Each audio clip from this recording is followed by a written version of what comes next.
Now I think actually most of the track is pretty much done. Of course, you can basically tweak and refine and improve until the end of days. There's always something to improve, but at some point you just have to say this is okay. This is good enough. It's really important to actually just finish the track. And especially now, since this is just a track made to show some of the techniques in the course. So I'm gonna leave it like it is now, more or less. And we're going to head over to the editing stage. There might be, as I am editing things, or even in the mixing stage, that I will go back and tweak some things I'm not 100% happy with, or something I just need to change because of how it's going to affect the mix, for example. But for now, we're going to head over to the editing stage and start refining this so we can export it and get over to the mix of it. First, let's just listen to what we have so far.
Okay, so that's what we have so far, and I think it's been turning out alright.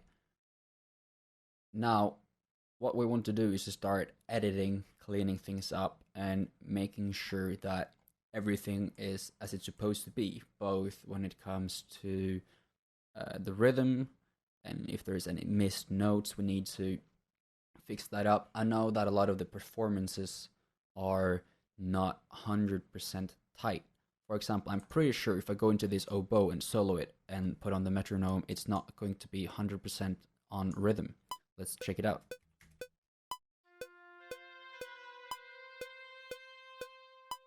Yeah, you can hear it starts way too early. And this is basically because I've been recording this together with everything else. So I haven't been hearing the rhythm of the what I've been playing as well as a metronome 100%, and I've been trying to be on beat, so I've been a little bit too early on the playing, but the result hasn't been bad enough for me to recognize it through everything else that's been playing at the same time. So this is the result. So it's been a little bit too early, and this is one of the first things we want to clear up. We want to go through all of these melodies, for example, oboes, violins, and flutes, and everything, and make sure that it's on time, basically, that it's a good performance. Because when we get over to the mixing stage, we want to make sure that everything is even more audible than now, because some of the things might be drowning a little bit because it's not mixed yet. So we want everything to be more or less perfect, because these small errors might become a lot more apparent when we begin with the mixing, and we might maybe say crank up the volume of this oboe a little bit more than it is right now. So we're going to go through everything, and I think, as you've seen already, I've been quantizing this to make sure that it's been that's a stable, steady rhythm. And this is something I'm showing in the course, how to do that. And I didn't stop at every time I've been doing this to say what I've been doing, because it will simply take too much time. You can go check it out in the course, and I will also show a few examples, I think, now as I fix up the track. But first, let's basically just start from the top. This is the first part of the editing that I've been writing about in the course, which is fixing mistakes and timing problems. So I think basically what we can start with, as it seems, is the first legato element. Oh yeah, no, we have some flutes going on over here. Yeah, then let's begin with that. Let's start with the flute.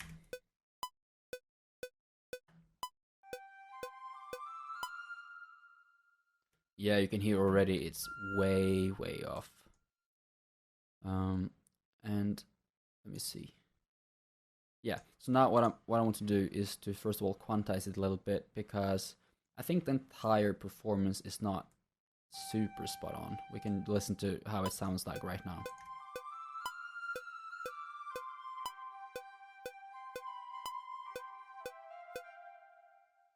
Yeah, it's actually pretty bad.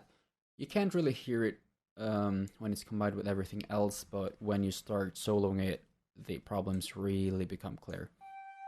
So let me see. I think what we need here is basically 8 quantizing. Oh yeah, no, it's triplets. Yeah, and here you can see that if I quantize this, it snaps incorrectly. So I want to just take away these ones from the quantizing and see how this result is. Take this a little bit back.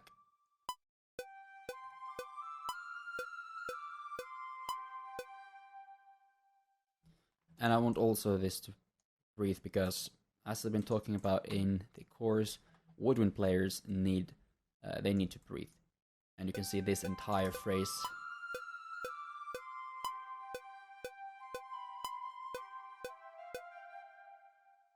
There's no space to breathe here at all.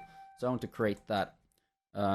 That's also something we're going to that we're covering more in the last part of the editing, the realism part. But might as well do it now, as I am already here. And also want, let me see this part, I think.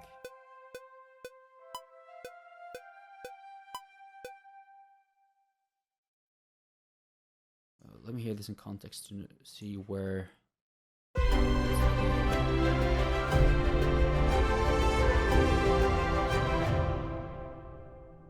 Yeah, just like that. It's just been a little bit early here. Now, yeah, I'm gonna do a little breathing break here.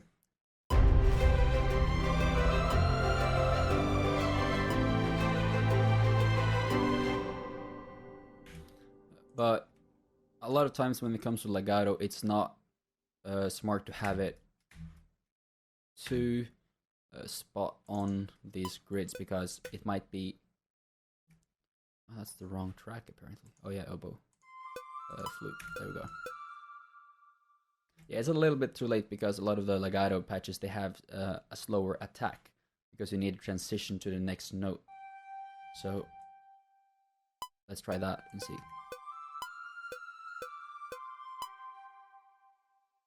That's much better. And you have the breathing. Pauses as well. So now this line is okay. Let's see if there's anything more. Oh yeah, that's a nice thing as well. In Cubase you can hit C or Z, and it's going to maximize this track so it looks a lot bigger, so you can see it more clearly. Here you can see, because then it's easier to stay on this track when editing it. So you're not jumping between the closest ones here. I also see that I need to, actually I'm gonna go to this one. Just get it done, everything from top and down, because there's nothing else here, but actually I think I might delete this because I added some flute runs, and if I have two legato flutes and flute run and everything, that's simply not possible, and there also might be fighting a little bit for space in the mix later, so I'm just gonna delete this actually.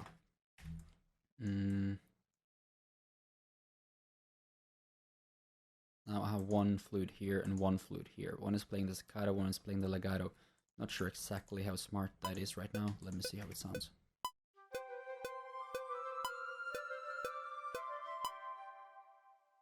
Yeah, they're not really. There's separation between them because they're not playing in the same range, and it's different rhythm and different articulation. Yeah, staccato and legato, so I think that's all right for now. So then, the legato flute is okay in terms of rhythm now. Let's look at the staccato one. I think that's the only staccato flute we have. Let's open it. See.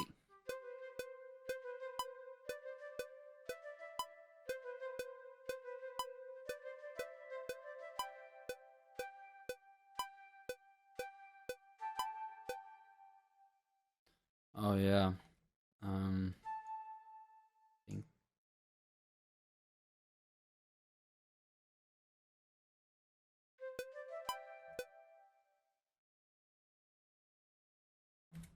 Let me see. Yeah, from here I'm gonna let the runs take over.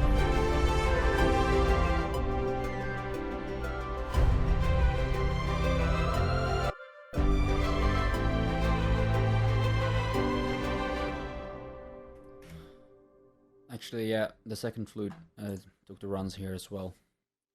So we have two flutes. I just deleted this part. Also want to emphasize the oboe staccato here more together with the clarinets. Let's see what's next.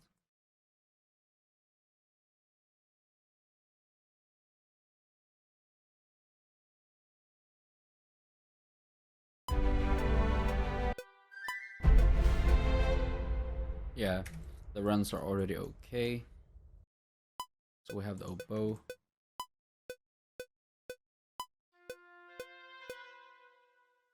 Yeah, which is way off. Let me see. Yeah, this is just standard fourth note, all of it. So I'm quantizing that and moving it just a little bit. Yeah, I think it's okay.